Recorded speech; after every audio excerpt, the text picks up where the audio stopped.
প্রশাসনের ব্যাপারটা যদি বলি, আসলে সরকারগুলোর সমস্যা কোথায়? সরকারগুলো এই প্রবলেম ফেস করবে। ১/১১তে এই প্রবলেম গুলো ওভাবে ছিল না। কেন বলি? ১/১১ আদতে একটা মিলিটারি সরকার ছিল এবং মিলিটারি অ্যাক্টিভলি সবকিছু কন্ট্রোল করেছে। একটা সিভিলিয়ান ফেস ছিল। ফলে ওই সব সরকারের নিজস্ব একটা ভিত্তি ছিল, নিজস্ব ভিত্তি ছিল যে মিলিটারি এটার পাওয়ার। মিলিটারি যথেষ্ট টাফ একটা পাওয়ার। তারা বেসামরিক ম্যানেজমেন্ট শেষ মতো ঠিক মতো করতে পারে নাই, কিন্তু এটা তো তাদের এই পাওয়ার আছেই। এখন ঘটনা হচ্ছে এই সরকারের তো আসলে মাঠের কোনো শক্তি নেই।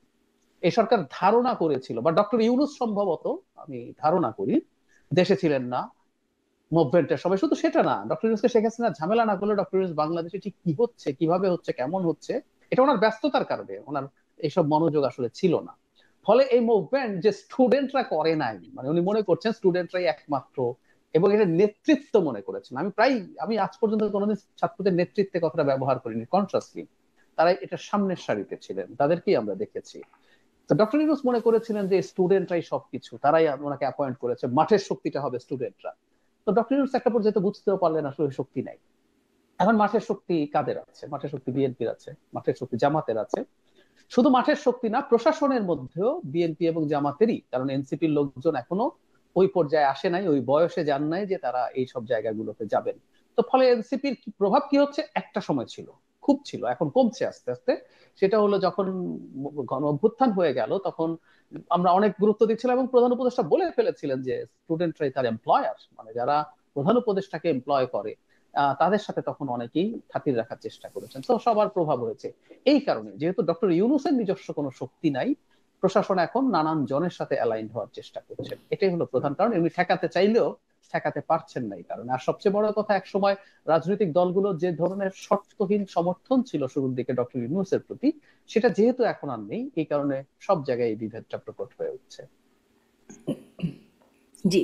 একটু একটা মাঝখান থেকে একটা ছোট্ট প্রশ্ন করি, মানে মাহফুজ আলম যখন এই ধরনের কথা বলছেন যে প্রশাসনের চোখের সামনে ভাগাভাগি হয়ে যাচ্ছে, তারপরে তার সম্প্রতি আরো বেশ কিছু বক্তব্য যেগুলোর কারণেই কিনা জানি না তিনি চাপে পড়েছেন বলেও একটা বিশ্লেষণ আছে।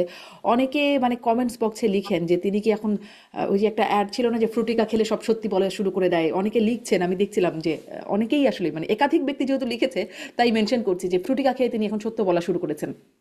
এই যে বিষয়গুলো, তিনি কেন এরকম অবস্থায় আছেন, বা তিনি কি চাপে আছেন তার অবস্থানের কারণে? এটা একটু ছোট্ট করে, কারণ এটাই অবশ্য আলোচনার বিষয়বস্তু না, তাও শুনতে চাই।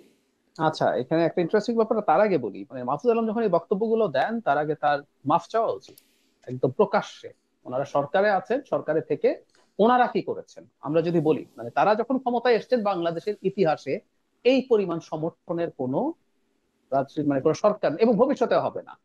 মানে আওয়ামী লীগ এবং তার দোসর, এটা যদি 20% আমি ধরি, এটা বাদ দিলে 80% মানুষ, 80% মানুষ কমপক্ষে ডক্টর ইউনূসকে সমর্থন করেছিল। একটা জিনিস একটু জানিয়ে রাখি, 70-এর নির্বাচনে বলা হচ্ছিল যখন কলা গাছকে নৌকায় দাঁড় করিয়ে দিলে কলা গাছ জিততো, শেখ মুজিব তো ওই সময় কাল্টে পরিণত হয়েছিলেন, কোনো সন্দেহ নাই। সেখানেও নৌকা পূর্ব পাকিস্তানে 74% ভোট পেয়েছিল, 26% ভোট কিন্তু নৌকা পায়নি। সব সিট পেয়েছে, কিন্তু 24% মানুষ পপুলার ভোটে তাকে ভোট দেয়নি। 80% কমপক্ষে সমর্থন নিয়েছিল। তো আপনারা কি ঘোড়ার ডিম করেছেন? আমরা তো এই প্রশ্নটা আমরা জানতে চাই। আপনাকে মাফ চাইতে হবে এটার জন্য। আপনার সামনে নিয়ে যায়, আপনি বসে বসে দেখেন, কেন দেখেন এটা জানান আমাদেরকে, একটু আমরা জানতে চাই। দ্বিতীয় এখানে কথা হচ্ছে একটা কারণ কি মাহফুজুর রহমান। এরকম ডাক্তার জাহেদ, আমি একটা জি, শুধুমাত্র যুক্তির আলোচনার স্বার্থে বলি, জি, যে ধরুন আওয়ামী লীগ বলি বা বিএনপি যখন সরকার করেছে, তাদের একটা দলীয় কাঠামো আছে, চেইন অফ কমান্ড আছে, সরকার গঠন করা নিজেদের মধ্যে কোঅর্ডিনেশন আছে। এই সরকার যখন গঠন হয় তখন তো আসলে মাহফুজ আলমকে ওই উপদেষ্টার সাথে কোনো খাতির নেই, আর এক উপদেষ্টার সাথে আর এক উপদেষ্টার খাতির নেই, প্রধান উপদেষ্টার সাথে খুব যে তাদের লিঙ্ক করে কাজ করার অভিজ্ঞতা কিছুই নাই। তো এরকম তো মানে কুড হচ্ছে, বি উনি বিকজ যে অফ ব্যবস্থা নিয়ে রিজনস। ফেলতে পারবেন। এগুলো কারণ হতে পারে, কিন্তু আমি তো এগুলো শুনবো না। আমি এগুলো শুনবো না, কারণ হচ্ছে আমি একটা উপদেষ্টা পরিষদ পুষি। আমি পুষি শব্দটা বলি। আহ সুবিধা টুবিধা দিয়ে সরকার পুরোটা আছে, ওরা কেউ চ্যারিটি করছেন না এখানে। আমি তাদের কারো কারো ওয়াইড স্প্রেড অভিযোগ নেই, কারো কারো বিরাট ধনী হয়ে যাওয়ার অভিযোগ আছে, আমি সেগুলো নাই তুললাম। কিন্তু আমরা উপদেষ্টা পরিষদ পুষি টাকা দিয়ে ওনাদের পারফর্ম করতে। উনি কেন পারেন নাই টারেন নাই শুনতে চাই না, তারপরে সেগুলো ব্যাখ্যা করা দরকার ছিল, নাহলে এগুলো জানানো দরকার ছিল, স্টেপস নেওয়া দরকার ছিল, মেজার্স নেওয়া দরকার ছিল, আপনাকে নিতে হবে তো। এইটা আমি শুনতে প্রস্তুত না তার জায়গা থেকে। আচ্ছা, এখন জি। উনি কেন বলছেন উনি প্রতিটা খেয়েছেন বলা হচ্ছে, কেউ কেউ বলছেন এটার একটা কারণ এরকম। মাহফুজ আলম, আমি আবারও বলছি, এটা নিয়ে কথাবার্তা আছে, এটা নিয়ে কথাবার্তা আছে, এবং সাম্প্রতিক সময়ে সম্ভবত আমি ভুল না করলে খুবই নামকরা একজন প্রতিষ্ঠিত একজন সম্পাদকও এই কথা একটা ইন্টারভিউতে বলেছেন, একটা শোতে। মাহফুজ আলম জামাতের বিরুদ্ধে খুব স্ট্রংলি অবস্থান নিয়েছিলেন। উনি 71-এ গেছেন, তাদেরকে ভোট না দেয়, এবং এনসিপি কে নাম উল্লেখ না করে বলেছিলেন যে এইরকম দোকানের আর দরকার নাই, এরকম দোকান আরো খুলেছে, তাদের কি রাজনীতি করা উচিত, এসব কথাবার্তা। এবং আমরা জানি ইনফর্মালি তিনি এনসিপির সাথে যথেষ্ট তার বুদ্ধি দিয়ে বুদ্ধিবৃত্তিক ভাবে জড়িত, তাদের পলিসির সাথে জড়িত।